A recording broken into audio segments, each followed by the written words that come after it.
Today, we are talking about creating a morning routine that actually sets you up for success, not just another overwhelming to-do list.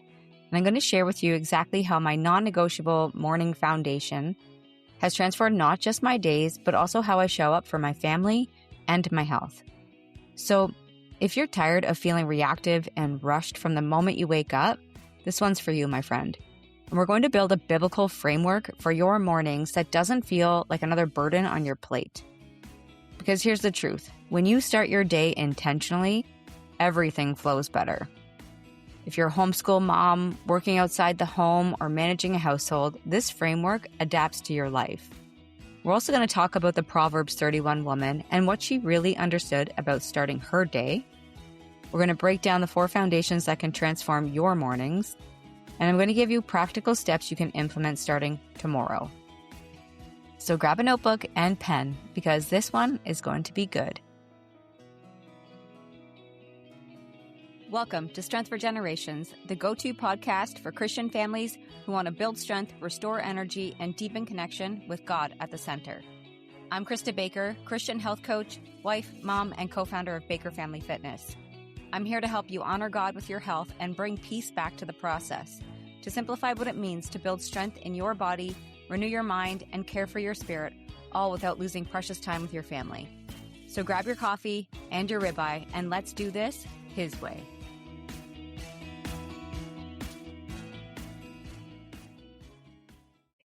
Before we get into it, did you guys know that I'm launching something called the Move Mountains Method? It's a free 5-day training where we leave no stone unturned when it comes to building sustainable health habits. This training is going to be completely free for everyone on my email list once it's released. So if you want to make sure you get access, I want you to head over to bakerfamilyfitness.com/movemountains-method and make sure you get on that list. Okay, let me take you back to a few years ago when I felt like I was scrambling all the time. I would wake up and immediately feel behind. My phone would be the first thing I reached for.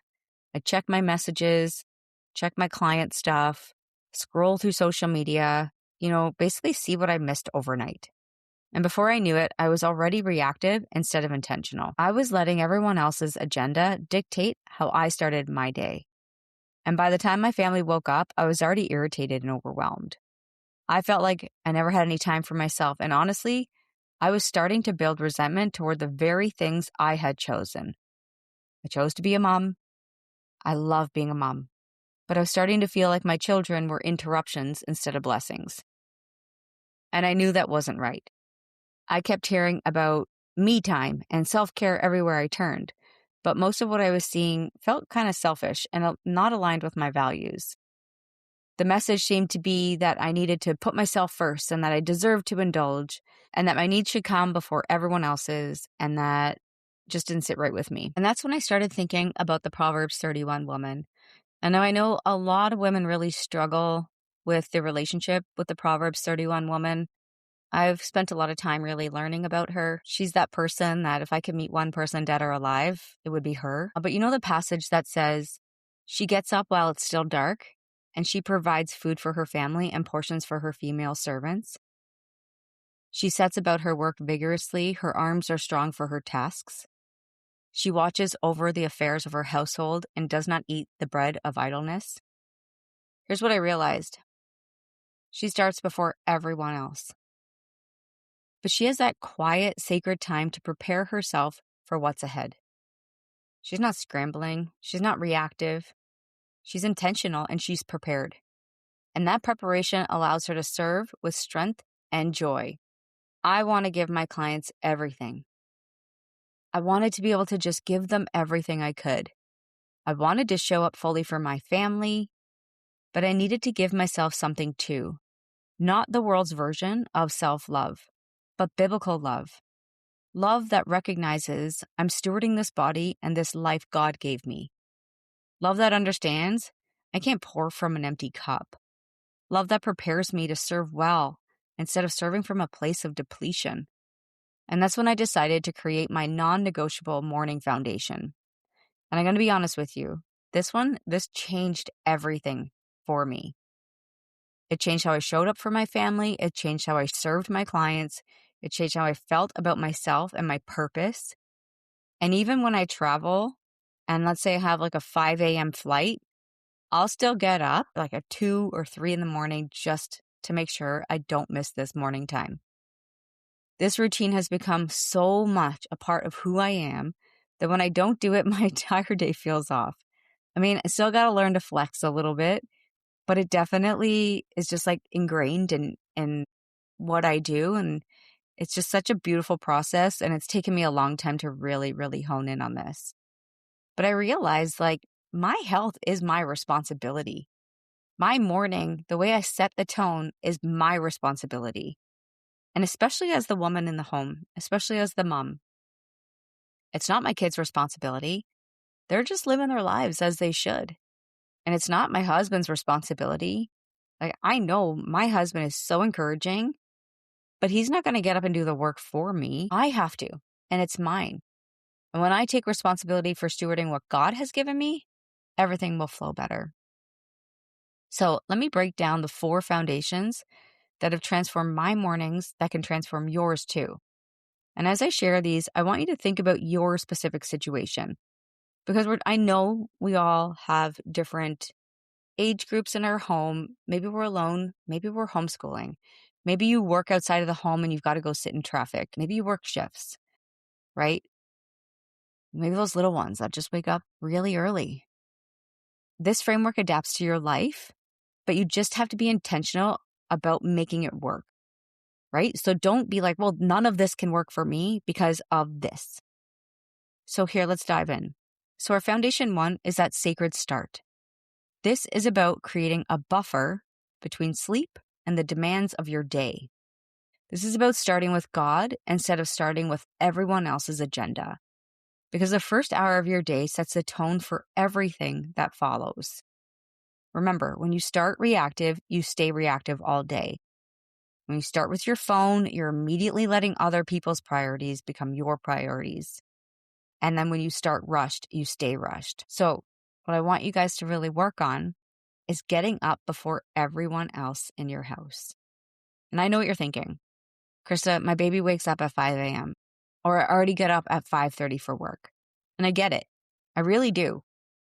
But here's what I want you to understand. This isn't about a specific time. It's about getting up before the demand starts. So if your baby wakes up at 5, maybe you need to get up at 4:30. I mean, obviously you're going to have to go to bed a little bit earlier if you decide that. Or if you have to leave for work at 6:30, maybe you get up at 5:30 instead of 6. Or those teenagers that are keeping you up late, maybe your sacred start, maybe they're getting up at 8 and your sacred start is 6:30. The key is that you need quiet. You need stillness. You need space that belongs to you and to your Lord. God wants to spend this time with us. And sometimes it's just too busy and we don't have time to hear from him. And here's an absolute non-negotiable. No phone until you've had this sacred time. Your phone is everyone else's agenda for your life. It's the news telling you what to worry about. Honestly, just go into social media and you'll feel anxious. The social media posts are showing you what you should be doing. Maybe you're over there for a little laugh and giggle, but you're starting your morning. We don't need to start our morning with that dopamine hit and that buzz in our eyes. The emails and texts pulling you in a million directions. Start with God's agenda first. Start with his peace and start with his priorities. You're a priority to him, and he wants to spend time with you. So that's our foundation number 1. Foundation 2 is the ritual of preparation. So this is about creating a ceremonial experience that prepares your heart and mind for the day. So when you do the same meaningful things every morning, you're training your heart and mind to accept peace instead of chaos. And you're creating a bridge between sleep and the demands of your day. For me, this looks like my coffee. Now, I'm going to get some flack. A lot of people are like, well, I thought coffee's bad for you. Honestly, pick your poison. There's so many different things. I 99% of the time do the best thing that I possibly can choose for my body. The coffee that I specifically drink has adaptogens in it, and I feel fantastic when I have it. It doesn't make me jittery. It doesn't make me, it's not like I need it, but it's this ceremonial process that just feels really good. And I can link the one that I get in the show notes. You can check it out in there because this caffeine is not like a super big rush.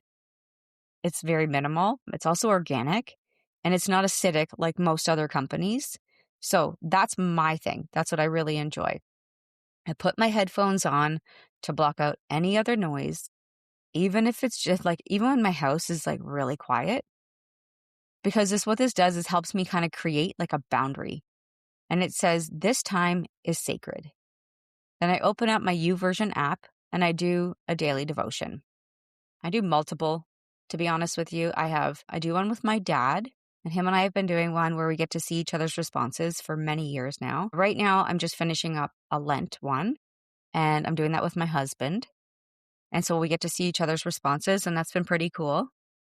I have a girlfriend of mine, Christine, and her and I have done a daily devotional together for years. Like, we have not missed a beat, even when we're on vacation, or if she'll be like, is everything okay if we notice that we didn't do it? It's kind of cool. And it's really powerful because we get to really share a lot about different topics and speak life into each other. It's one of my favorite things. And she's one of those women that has just really taught me a lot about God. And so I love that relationship that I have.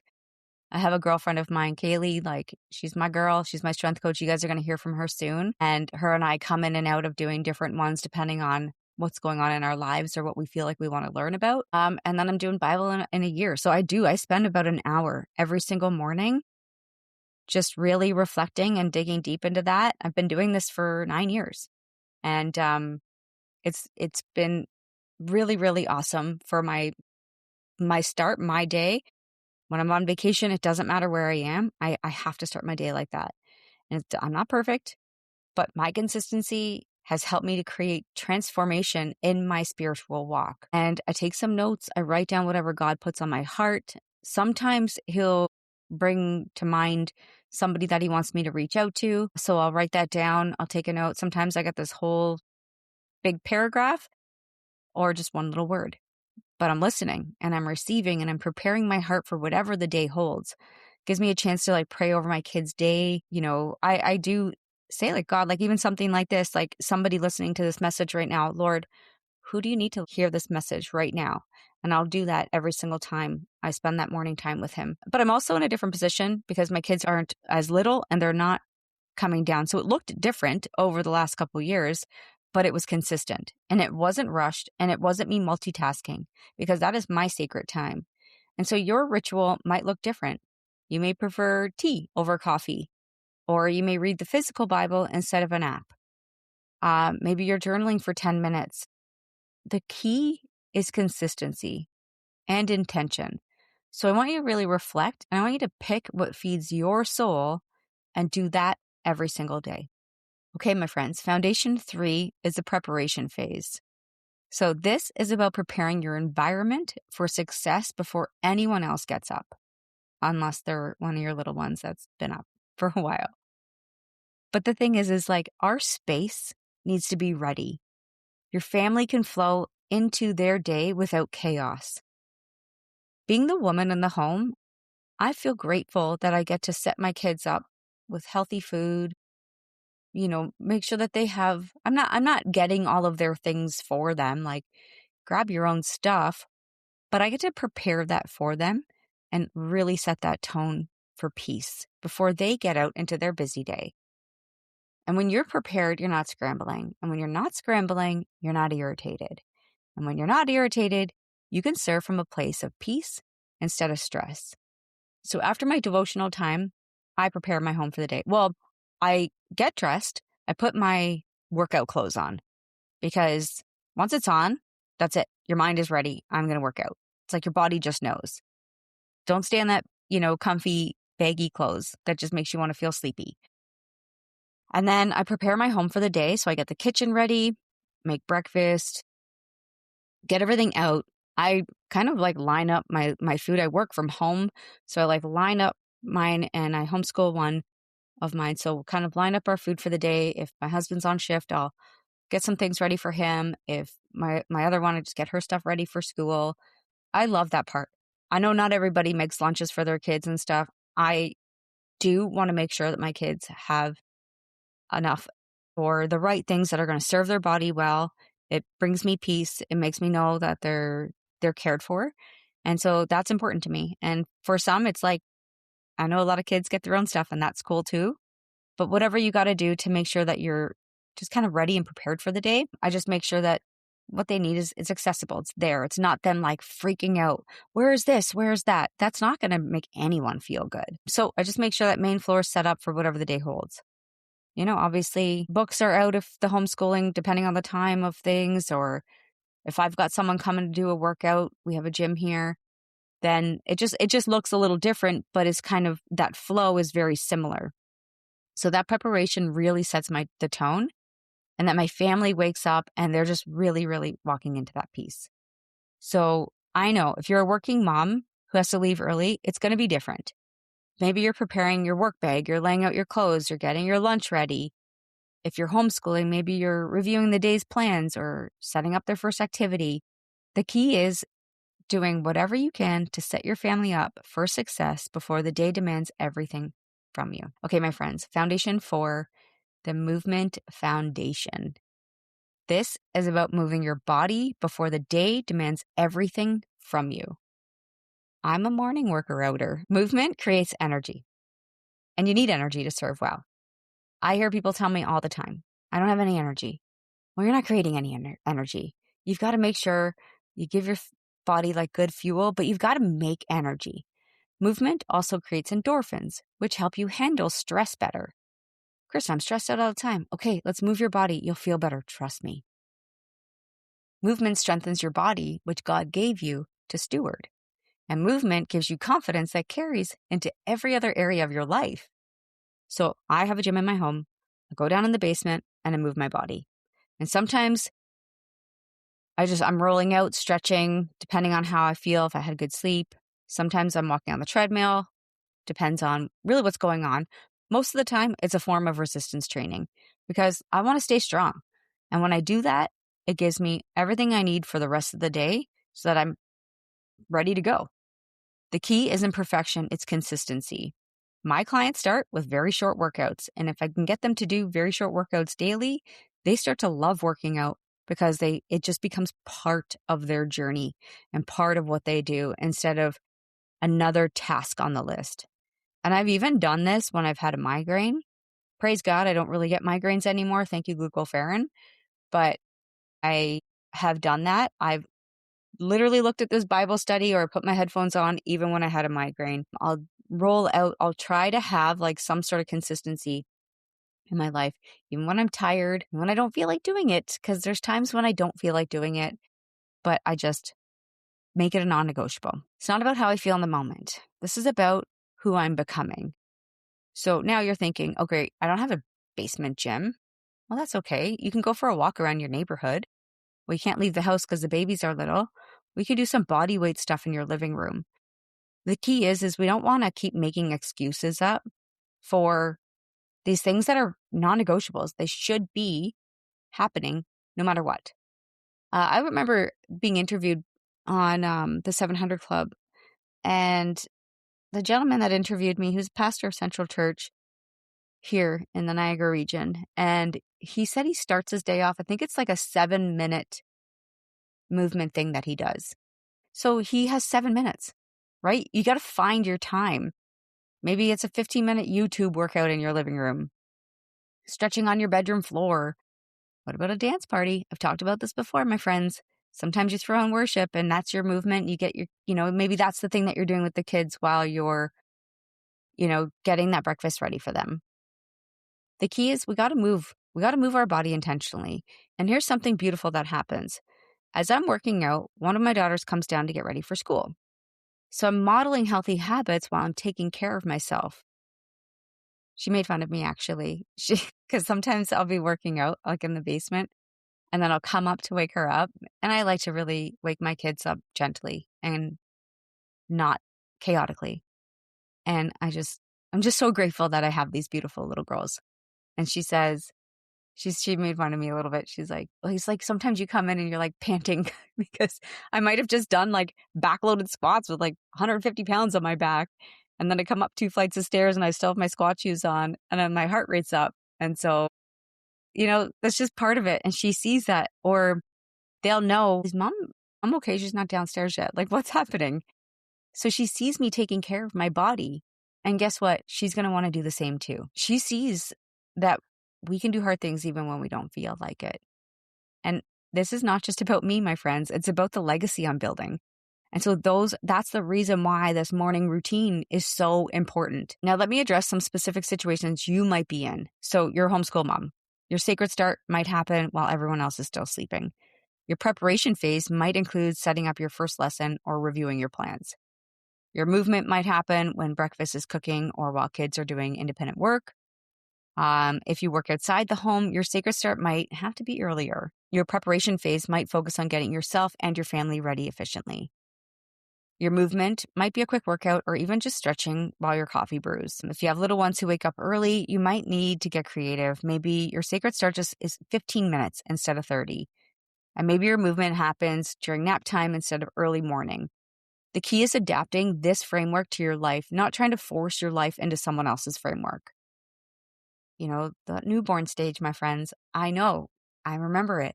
You got to give yourself some grace. I remember when my doing like living room workouts when Casey was a baby, and I remember doing like wall sits, and she'd come and hang off of me, and I would get frustrated at times because I'm like, man, can I just have a minute for myself? What does it say to them? Sure, we'd all need time alone, but I had to go and get my time alone because nobody else was going to do that for me. So maybe, giving yourself a little bit of grace, but making sure that you're intentional and that it's very sacred. What if you're thinking this? Well, I'm not a morning person. Well, guess what? Neither was I. Here's what I learned. You become what you practice. So if you practice staying up late and sleeping in, you'll be that night owl. And if you practice going to bed early and getting up earlier, you'll become a morning person. A lot of people will say to me, well, I'm just not made that way. I just can't do that. Sure, you know what? You're right. Keep telling yourself that you can't. My dad would always say, what are the last 4 letters in American? And I would have to spell it out. I can. And you just got to change how you speak about yourself. Like, we've got to speak life into the situation. If you keep telling yourself you can't do this, you're right. And there's times where I really want to say, suck it up. I don't want to say those things because I'm a kind person. But at the same time, like, you're only stalling yourself from this growth. You're only saying that you want to do these things and never doing them. And you don't have time for this. Well, you don't have time not to do this. When you start your day reactively, you spend the whole day playing catch up. When you start your day intentionally, everything flows better. So why? Why not? Why not make this change? And maybe you're saying, well, my family needs me. Well, your family needs the best version of you, not the depleted version of you. When you take care of yourself first, you show up better for everyone else. It's not selfish. And then I hear, well, what if I miss a day? So start again the next day. This isn't about perfection. It's about consistency over time. Like I said, for me, I've been doing it long enough that it just is part of what I do. And it doesn't matter. I just got back from being away at a friend's house and, it was Sunday morning, non-negotiable. I go for a walk with the Lord. The only time I can't is if I'm on a serve week because I have to be at the church by 7:30. And that, I'm still already getting up at 5. And I still take my 1 hour, Bible time, coffee, calm, peaceful. It's a non-negotiable for me. And so I do my walk after church. But I always do that on Sunday morning. And I was at her house and it's amazing because she also has a gym in her basement. And I was able to just go walk on the treadmill and still have that time, that quiet time. Or when I'm on vacation and I'm at a resort, I just leave the room and I go and do it. It's just, we got to stop making excuses, okay? Missing one day, it doesn't define you, but it's what you do most days that really, really matter. And here's what I want you to understand about this morning foundation. Just remind yourself, it's not just about you. It's about everyone your life touches. So when you start your day peacefully, you bring peace to your family. And when you start your day with intention, you model that for your children to see. Remember, we talk about generational stuff here on this podcast. It's important that they see, more is caught than taught. When they see you taking care of the body God gave you, you're teaching your kids that their bodies matter too. And when you start your day in God's word, you're showing your family where your strength comes from. This morning foundation becomes a legacy. Your children are going to remember that mom got up early to spend time with God. Actually, while I was at my friend's house, her 5-year-old daughter says to me, she's like, well, I came down because I wanted to see if you're doing your Bible book. Because she sees her mom do that. And it's a non-negotiable. And the way she had to do it was a lot different than how I do it with my older kids. Maybe her kids are watching a little show in the background while she's reading her Bible and having her coffee. Like mine are different. I'm not in that stage anymore, but I remember that stage and that's what I had to do during that time. And they remember, they look at you and that mom is intentional about her health. Okay, my friends, I hope this really, really helped you today. But here's what I want you to do. I don't want you to implement all of these at once. I always start slow. Pick one. Maybe it's just 15 minutes of quiet time. Maybe it's just putting your phone in another room. I really set some good boundaries around social media and apps and stuff like that. It's so addictive. And you got to hand it over to the Lord. Just ask him to come and speak to you about that specifically. Maybe you're going to drink a better for you coffee because some of those coffees out there are really not so good for you. If you need help with that, let me know. Or maybe you're doing your 10 minutes of movement. But I want you to just pick one and do it for a week. When it becomes natural, add that second foundation, and then the third, and then the fourth. I want you to build slowly and build consistently. And remember, it's not about adding more to your plate. It's about creating a foundation that makes everything else easier. All right, my friends, remember, the Proverbs 31 woman understood something we've forgotten. You can't pour from an empty cup. Filling your cup doesn't have to look like the world's version of self-care. It can look like stewarding the body and life that God gave you. It can look like preparing yourself to serve well. It can look like honoring the calling on your life by taking care of the vessel He's given you. So your 4 foundations are your sacred start, your ritual of preparation, the preparation phase, and the movement foundation. Build slowly and build consistently. And remember, this is about becoming the woman God called you to be. And I say women a lot in this. Men, you can do this too. Husbands, this is a good ritual. I see what a lot of husbands do in the morning. This really pertains to everyone, but I know just women as they care for the home, there's a little bit of a different story that they have. And it's just instinctual and it's just inside of us. Remember, if you want access to the Move Mountains Method free 5-day training when it launches, I want you to make sure that you're on my list. It's bakerfamilyfitness.com/movemountains-method. Okay, my friends, I'll see you soon. Keep building strength for generations. Thanks for tuning in to Strength for Generations. If this podcast encouraged you, it would be a blessing if you took a quick minute to leave a 5-star review. It helps more families hear this message and find hope for their health and faith journey. It lights me up to know this podcast is helping you. And if you feel led to share this episode, text it to a friend, post it to your stories, or send it to someone on your heart. God might use it to encourage someone who really needs it today. And don't forget to eat steaks, lift weights, love Jesus, and keep doing it His way.